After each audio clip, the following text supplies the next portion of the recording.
Jadi ada suami istri itu datang berbarengan, mereka datang naik motor berdua. Nah posisi itu aku sudah stay di teras rumah. Aku melihat mereka tuh standarin motor gitu, aku melihat mereka jalan ke arahku. Dari situ aku lihat, ih itu kok dua orang ini dililit ular. Jadi mereka jalan tapi posisi ular kayak seanaconda gitu mas. Itu ngelilit. Itu dua-duanya? Dua-duanya, tapi satu ular gitu.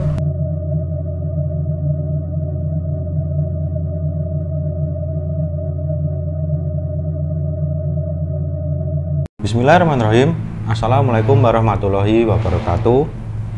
Nah, kembali lagi teman-teman di Maskur Channel. Dan seperti biasa ya, di sesi ini kita akan membahas sesuatu yang menarik, yang ini nanti teman-teman jangan di-skip-skip karena ceritanya menarik buat saya ya, dan nanti juga dibagikan ke teman-teman semuanya. Dan kali ini saya nggak sendirian, saya ditemani teman saya ya, yang sebenarnya kita kontekan tuh udah lama, tapi udah lama. Ketemunya baru kemarin ya, karena mungkin kalau teman-teman sebelumnya ya melihat kemarin ada tayangan yang teror pocong gundul, nah itu adiknya Mbak Marsha ini, yang kemarin juga saya sudah spill sedikit. Nanti Mbak Marsha juga akan podcast bareng saya gitu. Nah sebelumnya mungkin Mbak Marsha bisa ini dikenalkan dulu ke Sobat Maskur Channel. Halo guys, perkenalkan saya Marsha Vita Wibowo atau biasa dipanggil Marsha. Apalagi ya Mas ya? Mungkin tempat tinggal sekarang Mbak? Tempat tinggal sekarang aslinya sih Bantul. Aslinya Bantul ya? Bantul ya, Yogyakarta Selatan, cuman sekarang lagi ngekos di daerah Pringgulung. Berarti itu di daerah Condong Catur ya, kalau nggak salah ya? Nah sebelum kita ke pembahasan utama, jadi ini Mbak Marsha ini punya kelebihan juga. Kelebihan berat badan. Sama itu ya. Jadi Mbak Marsha ini punya sixth sense juga. Kalau teman-teman mungkin kemarin juga ada YouTube juga ya Mbak ya? Iya, punya YouTube juga, cuman YouTube-nya lagi off. Lagi off gitu. Betul. Kalau teman-teman pernah lihat di Kisah Tanah Jawa juga pernah. Terus sekarang malah masuk ke Maskur Channel. Iya, benar. Ya kemarin Mbak Marsha ini pernah, kalau teman-teman mungkin Sobat Javanika ya udah pernah lihat itu di obrolan santai mungkin ya Mbak ya? Di Opsan ya. Itu pernah jadi narasumber juga. Dan kemarin karena mungkin teman-teman yang belum lihat konten sebelum ini, itu ada yang waktu ke bioskop kerasukan teror pocong gundul. Nah, itu Mas Ilham narasumber kami yang kemarin itu adalah adiknya Mbak Marsha ini. Nah kita ketemunya malah di situ ya Mbak ya. Pada saat itu ya Mas ya, kontaknya udah lama tapi berjodoh ketemunya baru kemarin karena tragedi itu. Karena tragedi ya. Jadi kemarin Mbak Marsha ini kontak saya ya Mbak ya, gitu ya. Karena adiknya gimana ini Mas? Ya dari mall ya, lihat ini malah diikutin sampai kos. Sampai kos diikutinnya gitu. Dan kemarin ketemu terus kalau ada kesempatan kita podcast, dan alhamdulillah sekarang bisa ini podcast bener ya. Nah mungkin kita langsung ke pembahasan aja nih Mbak. Mungkin teman-teman udah penasaran ini apa ada cerita apa saja. Apa aja ya. Mbak Marsha ini punya banyak cerita loh teman-teman. Punya banyak cerita. Betul. Ya? Punya banyak cerita. Tapi ada yang mungkin kita bahas yang menarik. Nah mungkin Mbak Marsha bisa ceritakan dulu awalnya dari cerita yang akan kita bahas ini. Oke. Jadi itu kejadiannya itu 1 tahun yang lalu Mas. 1 tahun yang lalu, berarti tahun 2022. Di tahun 2022 ya. Nah, itu di bulan Juli kalau nggak salah. Bulan Juli itu aku tuh liburan ke salah satu pulau gitu di Indonesia. Sebuah pulau lah ya. Sebuah pulau gitu. Jauh lah di sana. Bener, pokoknya. Pulaunya bagus ini. Memang ya bagus pokoknya. Iya. Pokoknya memang niat awalnya itu ya liburan gitu, berlibur gitu Mas di situ. Nah, ya udah berangkat waktu itu dari Solo, berangkatnya ambil tiket pesawatnya dari Solo, terus ke sana lah liburan di sana karena memang punya banyak temen yang stay di pulau itu gitu. Karena dulu kan kuliah mungkin ya ketemunya dari situ gitu. Yang temen di situ ya udah awal-awal itu sekitar 1 minggu sampai sana tuh di hotel terus. Berarti belum ke wisata, belum ini? Belum, ya ke wisata iya, cuman belum yang jauh-jauh sampai nyebrang pulau lain, belum. Jadi masih kayak ya di hotel, terus jalan-jalan deket-deket lah. Ya, gitu. pantai-pantai gitu. Pantai-pantai gitu, deket-deket. Terus setelah seminggu itu, karena punya banyak temen di sana kan nggak enak kalau nggak didatengin gitu. Bener. Apalagi mereka tahu aku di situ posisinya. Mumpung di sana ya, bener. Mereka kan pada tanya kok nggak main gitu sini gitu. Akhirnya ya udah, aku mainlah ke sana sampai akhirnya disuruh nginep gitu. Oh, di rumah teman. Di rumah temen, inisialnya T gitu, Mas T. Nah itu nginep di situ, kenal sama keluarganya kan, akhirnya malah udah di sini aja tinggalnya gitu, daripada di hotel kan ngabisin spend uangnya banyak gitu, mana di sana kan mehong gitu, mehong guys. Nah terus ya udah, terus akhirnya di situ, nah temen aku yang Mas T ini itu kan kebetulan memang temen pada saat kuliah, jadi satu jurusan gitu. Nah jadi udah deket banget, udah pokoknya deket banget. Jadi dia juga tahu latar belakangku seperti apa, aku juga tahu sama seperti dia gitu. Nah dia ini mungkin cerita ya ke mamahnya, ke papahnya gitu, kan bapak ibu masih komplit ya. Cerita gitu kalau ini ada temenku nih cewek bisa ngeliat gitu. Nah bagi orang sana itu kalau ada orang yang punya kelebihan gitu, punya gift sixth sense gitu, langsung dicari itu. Jadi mamahnya Mas T ini bilang ke tetangga-tetangga, ini ada dari Jawa nih cewek masih muda, bisa lihat gini-gini. Dari situ ya waktu pertama kali, hari pertama di situ masih enak aja ngobrol-ngobrol, masih bisa jalan-jalan gitu. Hari kedua mulai banyak orang berdatangan ke rumah Mas T itu. Itu satu hari bisa 3-5 orang gitu Mas. Itu tetangga-tetangganya Mas T. Aku sempat kaget kan, aku tanya sama Mas T, kok bisa maksudnya mereka kesini gitu, dan nyarinya aku bukan tuan rumah gitu. Iya soalnya mamah tuh ngasih tahu ke tetangga-tetangga kalau bla bla bla bla itulah tadi. Oh gitu, terus mau ngapain? Ya udah temuin aja. Nah terus jadi itu posisi kayaknya bangun jam 9 pagi atau jam 8 pagi gitu. Bangun udah dihadapkan sama banyak orang yang ngantri di situ.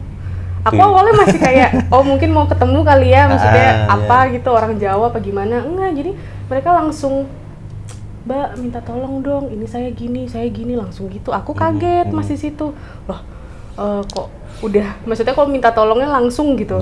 Terus kan di sini niatnya liburan bukan buka praktek dan malah aku di sini pun, di Jogja pun juga jarang, nggak pernah buka praktek, nggak pernah ngomong ke orang-orang lah kalau ini gitu, maunya diem aja. Terus semua yang datang itu pada hari pertama itu mereka belum cerita itu ya permasalahannya tuh udah tahu gitu Mas, ada yang diikutin inilah gitu kan, kelihatan ya Mas Kur ya, kalau ngeliat orang baru dari jauh jalan aja udah tahu pasti kita kan. Nah itu ngomong itu sebenarnya aku agak takut karena itu bukan di daerahku pertama, ya kan, di pulau orang yang mana di sana itu kental banget, masih seperti itunya tuh kental banget Mas. Maksudnya ya kayak kirim-kiriman, saling mengerjai satu sama lain tuh sana masih ini banget gitu. Nah terus karena aku merasa oh ya mungkin ini balasanku ya, balasan untuk kayak aku kan di sini tinggal gratis nih gitu ke orang tua, ke keluarganya Mas T ini. Jadi ya udahlah mau nggak mau gitu, mungkin memang orang itu membutuhkan gitu. Ya udah akhirnya aku bantu Mas, aku bantu awalnya dengerin ceritanya mereka aja, tapi dari situ kan kelihatan langsung oh ini ternyata kena. Hampir semua tuh rata-rata pasiennya itu, orang-orang yang datang itu santet semua Mas. Oh, dan itu sama apa beda Mbak? Maksudnya dari 3 orang itu beda-beda sosok yang ngikutin apa sama? Beda-beda. Oh, beda-beda. Dan mereka itu tuh kadang ada yang nggak kenal satu sama lain gitu, orang-orangnya itu. Jadi misal ada tetangga dari sebelah barat, ada tetangga dari sebelah timur gitu, tapi mereka ngumpul kebetulan janjian datangnya tuh bareng gitu. Oh ya. Dan itu masih pagi. Masih pagi itu. Dan di sana itu model gini. Kalau di Jawa itu kan biasanya ya minta tolong ya ngomong aja gitu ya, ngomong aja gitu. Kadang juga ada beberapa praktisi yang memang mungkin ada mahar atau apa. Kalau aku kan memang enggak gitu Mas. Di sana itu modelnya kalau misalkan ada orang yang dianggap sama mereka itu pinter, itu mereka kasih alas omong. Apa itu? Alas omong itu mereka melihat kesukaan aku apa, mereka belikan, baru mereka ngomong minta tolong. Oh, nah, berarti Dikasih dulu baru mereka ngomong tujuannya apa gitu. Nah pada saat itu aku ditanya kesukaannya apa, aku nggak jawab karena aku memang nggak mau aja mereka ngasih gitu loh. Ya udah aku mau dengerin aja ceritanya, kalau bisa dibantu ya dibantu gitu. Tapi mungkin mereka melihat ketika aku dengerin cerita mereka, ketika aku ngobatin mereka, itu aku kan selalu ngerokok. Nah mereka melihat di situ rokokku tuh apa gitu. Oh iya. Nah dari situ mereka nyimpulin, oh berarti Mbak Marsha ini itu kesukaannya. Akhirnya mereka datang berbondong-bondong tuh pada bawa rokok aku itu. Jadi dikasihin dulu, kadang ada yang satu orang bawa 2 rokok, ada yang 1 rokok, Mbak ini ya gitu. Nanti baru aku harus terima dulu, tapi harus terima dulu baru mereka nanti ngomong, jadi gini Mbak. Gitu modelnya. Ya mungkin dari 3 itu Mbak, mungkin diambil 1 itu apa cerita dari itu? Banyak sih Mas, banyak. Jadi itu hari pertama tuh, itu hari pertama yang 3 orang itu misalkan ya, aku lupa berapa hari pertama tuh orangnya. Hari kedua ada lagi 5 orang, hari ketiga dan seterusnya tuh ada terus. Dan itu beda-beda orangnya. Cuman ada satu permasalahan yang di situ menurut aku cukup berat ya, beratnya itu gini. Jadi keluarga Mas T ini itu tuh diincar sama salah satu dukun santet lah di situ. Yang mana dukun santet itu adalah tetangga rumahnya. Itu sebenarnya aku udah dapat kabar itu dari waktu Mas T masih kuliah di Jogja. Mas T tuh sering cerita gitu. Aku waktu itu masih nggak masih kayak aku apa sih gitu. Nah ternyata aku sampai situ aku mengalami sendiri bahwa memang keluarga itu posisinya lagi diintai. Jadi kayak ada GPS yang dipasang di keluarganya Mas T gitu. Nah aku taunya atau ngehnya itu pada saat ngobatin tetangga-tetangganya ini gitu. Itu baru kayak keluar, kok aku ngerasa ada yang nggak beres gitu di rumah di rumahnya Mas T itu. Nah singkat cerita ternyata si Mas T ini itu mau dijadikan tumbal sama si dukun santet yang tetangganya itu. Jadi dukun santet ini punya 2 anak, cewek sama cowok. Nah yang cowok ini sakit-sakitan. Ini anaknya dukunnya? Anaknya dukunnya. Yang cowok ini sakit-sakitan. Yang cowok yang sakit-sakitan itu sahabatnya Mas T. Mas T ini sering main ke rumahnya si temennya itu, sering ngopi bareng, sering apa bareng. Nah ternyata Mas T ini mau ditukar sukmanya sama anaknya. Gitu, ceritanya gitulah. Nah terus jadi teror itu mulai berdatangan ketika banyak pasien datang. Nah mungkin di situ aku kan jadi on ya Mas ya. Jadi on terus ya kayak misalkan tiba-tiba lagi ngobrol gitu di teras berempat waktu itu, aku, Mas T, papa mamanya gitu. Lagi ngobrol gitu, tiba-tiba aku kayak, jadi di posisi sebelah sana tuh ada kayak pohon pisang tapi yang masih kecil tuh Mas, masih tunas-tunas gitu. Oh ya, itu di halaman rumahnya. Di halaman rumahnya. Sorry itu cuma bertiga ding, papanya nggak ada, papanya pergi gitu. 3, terus tiba-tiba ada yang mengganggu konsenku di situ. Aku langsung bilang ke si Mas T, Teh coba deh kamu cek pohon pisang itu, aku bilang gitu ke Mas T. Kayak ada nggak beres aja gitu, dari tadi kita cerita ini kok kayak gitu. Kok kayak ada yang ada mata atau ada apa gitu yang ngeliatin kita, aku bilang. Akhirnya mungkin Thea kan takut ya mungkin, jadi dia diem aja, nggak segera bergegas. Nah aku kesana karena aku gemes kan, ini apa sih? Aku akhirnya yang kesana. Nah tangan aku tuh aku tempelin ke pohon pisang itu, aku deteksi gitu, keluar darah Mas. Di telapak ini? Di telapak langsung, itu ngocor dari sini. Tapi nggak ada luka. Bahkan nggak ada luka? Nggak ada luka. Itu bener-bener gitu, sampai ibunya Mas T kan lihat itu kaget kayak, Marsha kamu nggak apa-apa tante, aku bilang. Berarti kan benar feeling aku, kenapa bisa ya, karena terus balik lagi lah duduk ke teras itu, ngobrol-ngobrol lagi sambil aku bersihin itunya kan gitu, karena nggak ada luka. Terus tiba-tiba si papahnya Mas T ini datang naik motor gitu, datang ke situ. Nah ngobrol lah kita di teras itu jadinya berempat.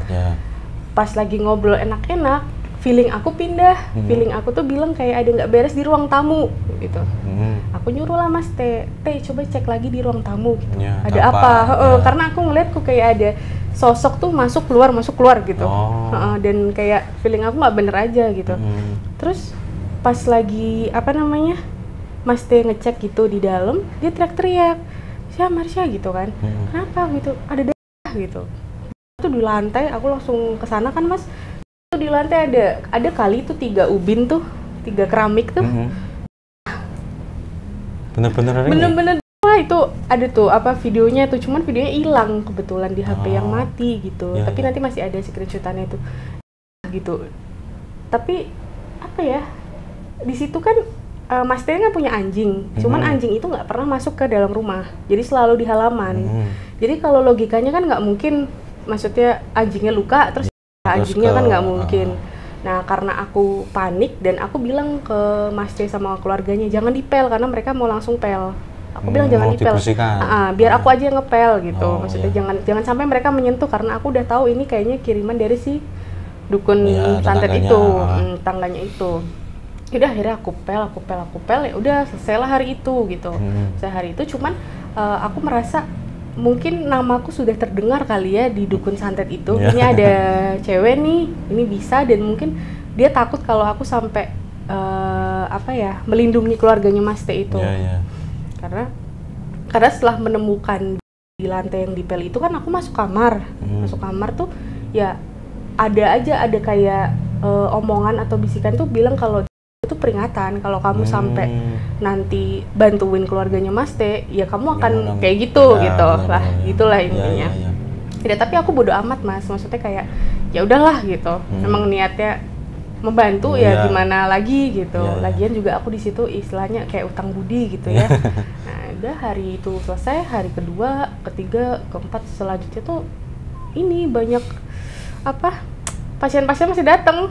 Oh itu masih dari sekitar rumahnya ini. Sampai ada tuh yang aku bikin ini tuh ada ini anak kecil masih bayi dibawa ke situ ketemu aku. Mbak,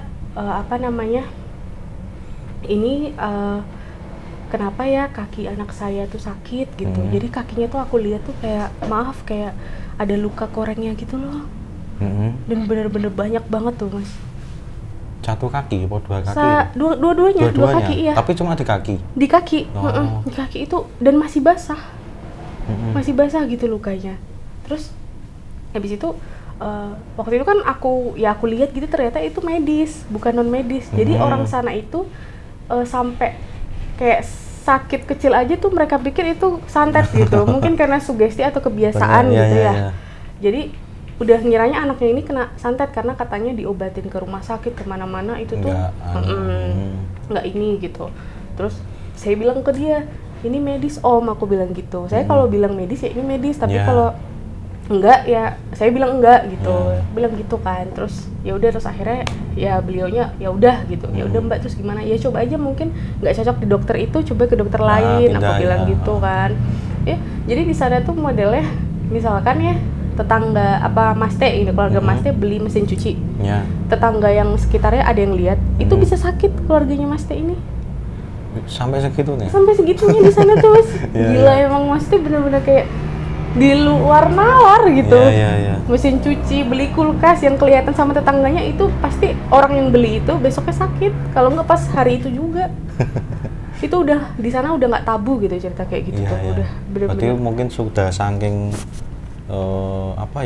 bisa dibilang ya kebiasaan di sana mungkin ya kayak gitu itu udah ini otomatis ini kayak gitu ya. Udah mendarah daging lah gitu. Nah sampai di satu posisi itu aku tuh sampai ketinggalan pesawat. Jadi harusnya aku di sana itu mungkin cuma 2 minggu. Aku udah pesen tiket pesawat.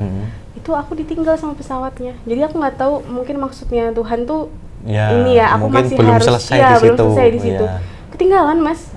Dan itu ketinggalan itu bukan aku yang sengaja ini, tapi aku ditinggal sama pesawatnya. Padahal hari itu udah memastikan kalau niat mau pulang. Iya, sudah orang udah tiketnya kan mahal juga tuh.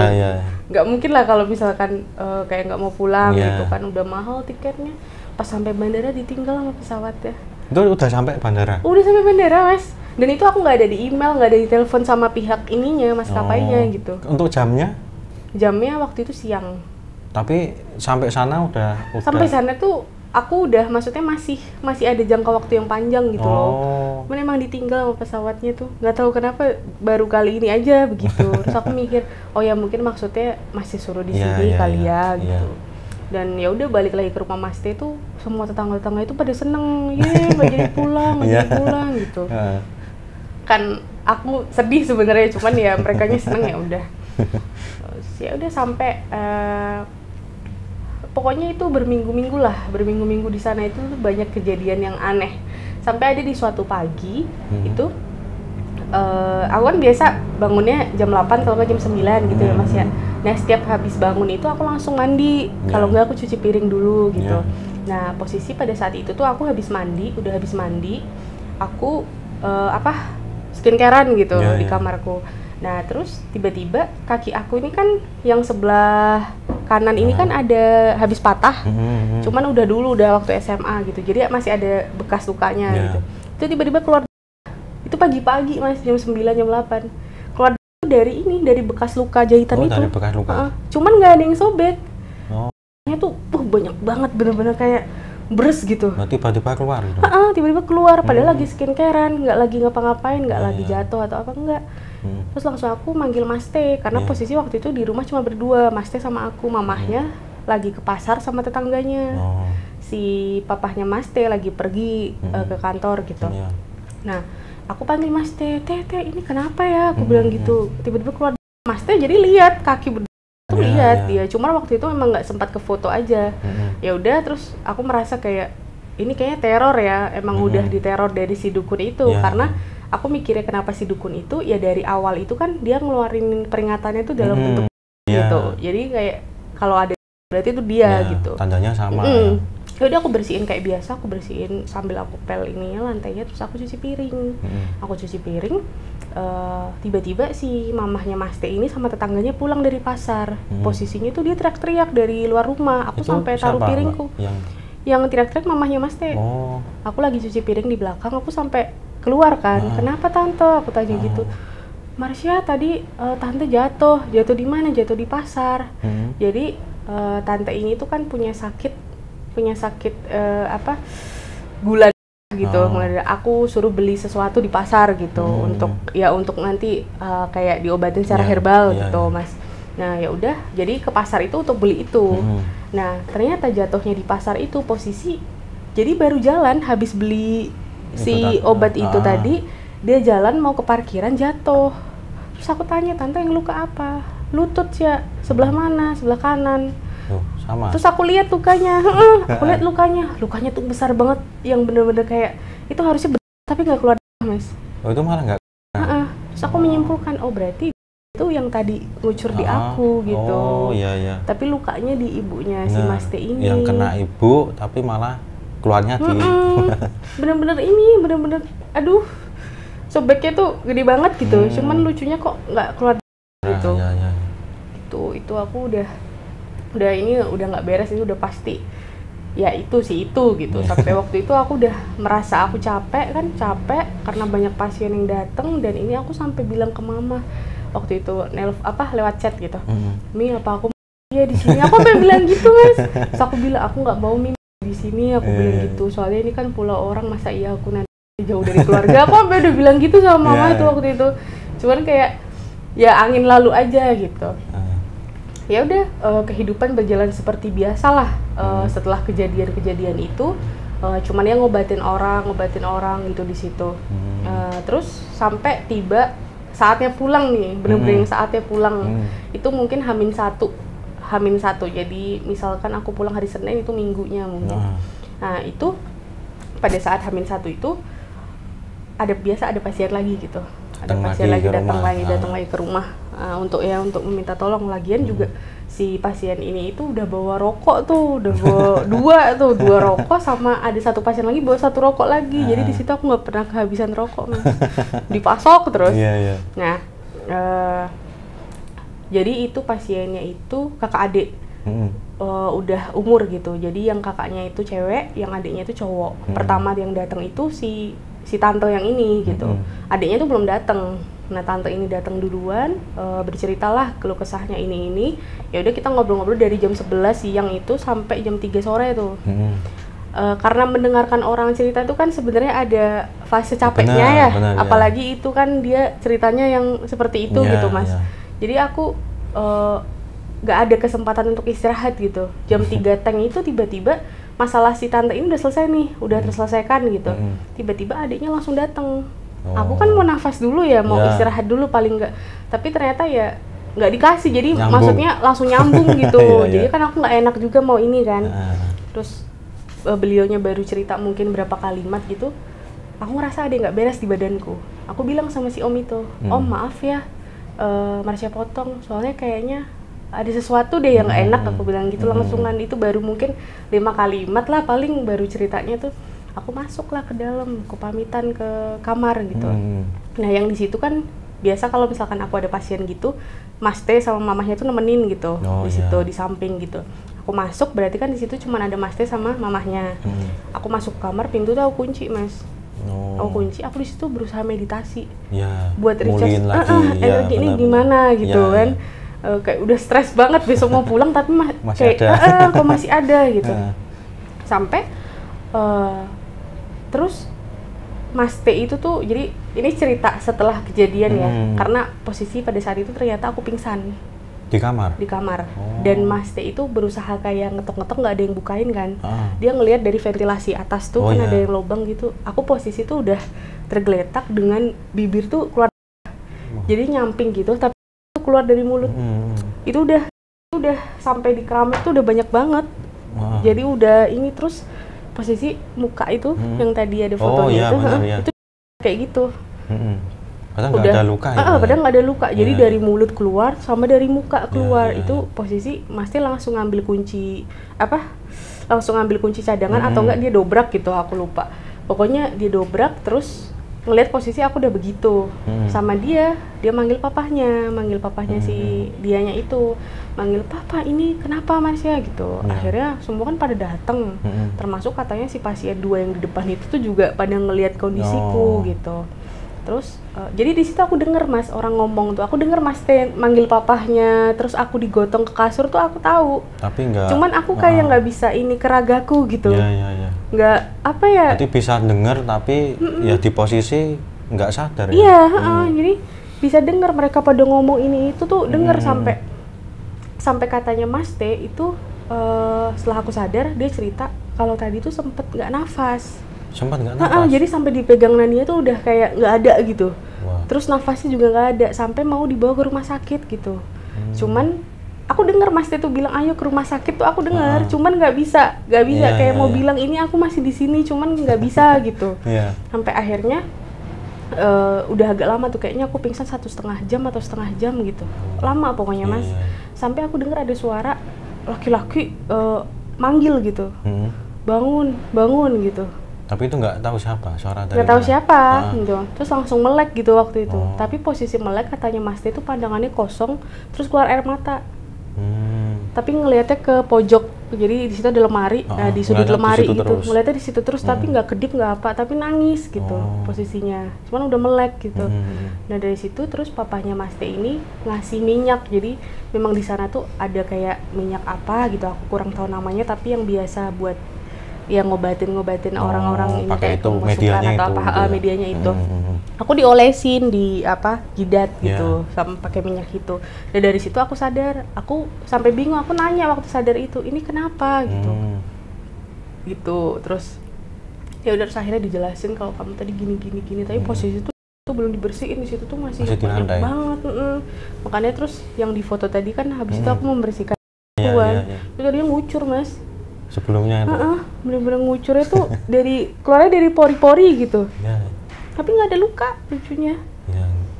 Nggak ada luka tapi banyak ya. Tadi juga sempat lihat fotonya ya, kok bisa gitu. Makanya jadi ya terus itu untungnya besoknya pulang kan. Jadi aku merasa kayak oh ya udah, ini aku udah nggak bisa terima pasien lagi gitu. Aku bilang ke si T sama mamahnya juga, tante saya nggak bisa kalau terima pasien lagi gitu, karena kondisinya saya udah kayak gini, saya udah lemah banget. Pokoknya ini kalau misalkan dikasih, jadi di sana tuh kalau saya lemes gitu obatnya kelapa, ya sama kayak Mas Kur kalau misalkan ini bawain kelapa itu serat merah gitu. Cuman di sana itu kelapa hijau itu nggak ada, adanya kelapa gading. Yang kuning. Jadi saya dikasihnya itu. Ya udah nggak apa-apa, yang penting bisa buat ini kan, ganti itu. Betul, gitu. 2, 3 gitu. Langsung habis gitu. Cuman ya kayak gitu perjalanannya tuh di situ tuh berat banget, kerasa capek banget. Cuman karena mengingat masih, jadi posisi mau pulang itu masih banyak orang yang datang. Cuman saya bilang, tante, oh maaf ya, saya mau pulang gitu. Mungkin nanti bisa disambung lewat WhatsApp atau gimana, saya bilang gitu, atau lewat telepon. Posisi kalau saya sudah di Jogja, aku bilang gitu. Terus, oh iya nggak apa-apa gitu. Ya udah akhirnya pulang tuh. Masih diteleponin, masih dichatin sama ini sampai Jogja itu. Sampai Jogja itu masih dicariin gitu. Ini gimana, kan masih ada yang belum beres gitu. Padahal posisinya itu kan masih capek ya badan itu, apalagi pulang ke rumah kan rasanya baru kerasa banget kalau badannya tuh kayak habis ditonjok-tonjok gitu, Mas. Ya gitu. Ya kalau ceritanya sih menarik ya mungkin menurut saya, tapi saya penasarannya itu mungkin kan kita juga ya Mbak ya sama-sama pernah mengalami ada ya orang yang meminta bantuan dan nyembuhin gitu. Lah mungkin saya penasarannya itu ada kasusnya itu apa Mbak? Salah satu aja misalkan itu dikirim benda, apa cuma dikirim sosok untuk misalkan untuk sakit ataupun untuk usaha biar bangkrut apa itu apa Mbak? Sebenarnya yang disebutin Mas Kur tadi ada semua itu. Ada semua? Ada semua. Cuman aku ambil salah satu aja ya. Itu ada. Jadi ada suami istri itu datang berbarengan, mereka datang naik motor berdua. Nah posisi itu aku sudah stay di teras rumah. Aku melihat mereka tuh standarin motor gitu. Aku lihat mereka jalan ke arahku. Dari situ aku lihat, ih itu kok dua orang ini dililit ular. Jadi mereka jalan tapi posisi ular kayak seanaconda gitu Mas. Itu ngelilit. Itu dua-duanya? Dua-duanya, tapi satu ular gitu. Ya udah terus, tapi aku masih kayak tahan napas dulu ini bener nggak ya gitu. Terus sampai akhirnya mereka duduk di depanku dan aku tahu sendiri, oh ya memang itu benar-benar dililit ular mereka itu, satu ular yang sama. Terus ya udah mereka kasih alas omong itu dan akhirnya mereka bicara keluhannya itu. Mereka bicara tuh dengan awalan cerita gini, Mbak saya itu sering dimimpiin ular. Sering mimpi banget gitu. Sering banget ular tuh jatuh. Terus bahkan tuh mimpinya tuh ada yang hujan tuh tapi hujannya ular kecil-kecil gitu. Terus tiba-tiba di rumah juga sering kayak ngelihat ular atau ya, pokoknya gitu-gitu semua berbau tentang ular gitu. Nah karena aku sudah melihat si sosok ular itu tadi pada saat mereka datang, jadi aku langsung jawab pada saat itu Mas. Aku langsung bilang, tante, oh maaf ya, aku bilang gitu. Karena ini kayaknya permasalahan keluarga gitu. Jadi entah kakak adik atau gimana tapi saling nggak suka, saling iri gitu, terus akhirnya saling menjatuhkan gitu. Sepertinya gitu. Terus saya bilang, tante, om maaf banget gitu. Karena tadi posisi tante sama om datang itu, saya udah ngelihat tante sama om ini dililit satu ular yang sama, dan menurutku tuh itu yang paling ngeri sih Mas. Maksudnya yang karena mereka berjalan tapi satu ular yang sama tuh ngelilit, jadi posisi ekornya tuh ngelilit tapi kepalanya di atas mereka gitu. Nah itu agak susah buat ngelepasnya itu, sampai akhirnya ya ketemu ternyata ya karena ada iri hati dari keluarga. Akhirnya mereka cerita karena dulu ya pernah sempet ini berantem, terus akhirnya ada yang adu mulut, ada yang itu. Nah kalau di sana kan memang ya balik lagi nggak tabu itu, bukan suatu hal yang tabu. Jadi mereka yang merasa kalau mereka ngirim atau ngerjain satu sama lain tuh itu hal yang udah sewajarnya gitu, karena kamu ganggu aku duluan gitu. Dan itu kalau menurut Mbak Marsha dari dukun yang sama apa yang beda? Beda lagi. Berarti banyak sana banyak ya? Di sana banyak, benar-benar banyak. Dan kalau si dukun santet yang tetangganya Mas T itu memang udah terkenal. Jadi dulu itu ada orang yang punya hajat, terus entah kondangan atau apa, dia tuh datang, si dukun santet ini datang, dan ada salah satu warga itu yang datang ke hajat itu posisi hamil 3 bulan, sama dia si dukun santet ini dipegang perutnya, itu langsung keguguran Mas. Diambil kali ya. Jadi maksudnya sampai segitunya gitu. Dan itu pun nggak cuman tentang itu ya, misal ada sayur atau ada daging gitu, tangan dia pegang sayur itu langsung busuk. Segitunya. Jadi itu udah terkenal banget si dukun santet itu. Itu cewek Mbak? Iya kan? Saya ngerasain juga cewek sih. Cewek. Wah. Kalau untuk ini Mbak, misalkan saya penasaran ya, ini kan metode pengobatan beda-beda mungkin. Mungkin kalau di saya beberapa ya, ada mungkin media pakai garam, air dan sebagainya. Kalau Mbak Marsha sendiri waktu itu apa Mbak? Sama Mas, sama kayak Mas Kur gitu. Oh, iya. Maksudnya ada media garam, ada yang aku harus datang ke rumahnya untuk melihat itu, ternyata ada yang ngasih ya kiriman itu enggak, terus biasanya pakai air gitu, nanti didoain dulu terus untuk disiram ya kayak gitu sih Mas, nggak yang gimana sama kayak Mas Kur. Terus ya pakai kelapa kalau misalkan mau ngeluarin racun gitu. Ya, berarti ini niat liburan malah hampir nggak bisa pulang nih. Awalnya liburan malah jadi buka praktek. Sampai si Mas itu bilang gini, udah kamu nggak usah balik Jogja di sini aja. Buka praktek kamu banyak duit. Tapi resikonya ya, Mbak. Tapi kan iya resikonya. Benar-benar ya. Aduh itu. Ya, mungkin sebelum terakhir penutupan. Mbak Marsha ini bisa ini sejak kapan Mbak? Saya penasarannya itu. Sejak kecil. Udah kecil udah bisa. Umur berapa? Dulu tuh adik gitu. Adik dulu. Jadi aku sama adik kan jaraknya 2 tahun. Oh iya. Dulu adikku cowok, nah dulu tuh dia waktu dia masih kecil sekitar umur 5 tahun atau 3 tahun itu dia dulu yang sering lihat. Oh. Sering lihat gitu. Sama-sama belum? Itu aku malah belum. Oh iya. Nah, aku menginjak SMP, itu aku mulai sering ngelihat sesuatu di kelas, ngelihat sosok-sosok gitu. Nah, yang itu mengganggu aku pada saat belajar. Akhirnya terima rapat dulu, mama dikasih tahu sama wali kelas, Bu, tolong anaknya itu diperiksain, kayaknya ada sesuatu di matanya, mungkin minus atau apa, karena kalau pelajaran si anak ini sering ngeliat ke pojok belakang, gitu katanya si Bu itu.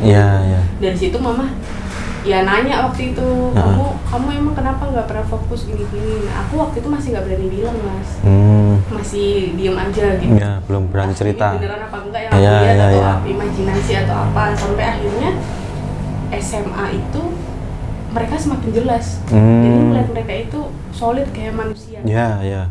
Lebih ini ya apa? Jelas. Cuma pada saat SMA itu mereka datangnya langsung kayak brek tiba-tiba, terus aku pingsan. Oh, ngagetin. Selalu gitu, selalu gitu Mas. Misalkan lihat sosok pingsan sampai dibawa ke rumah sakitnya nggak sakit.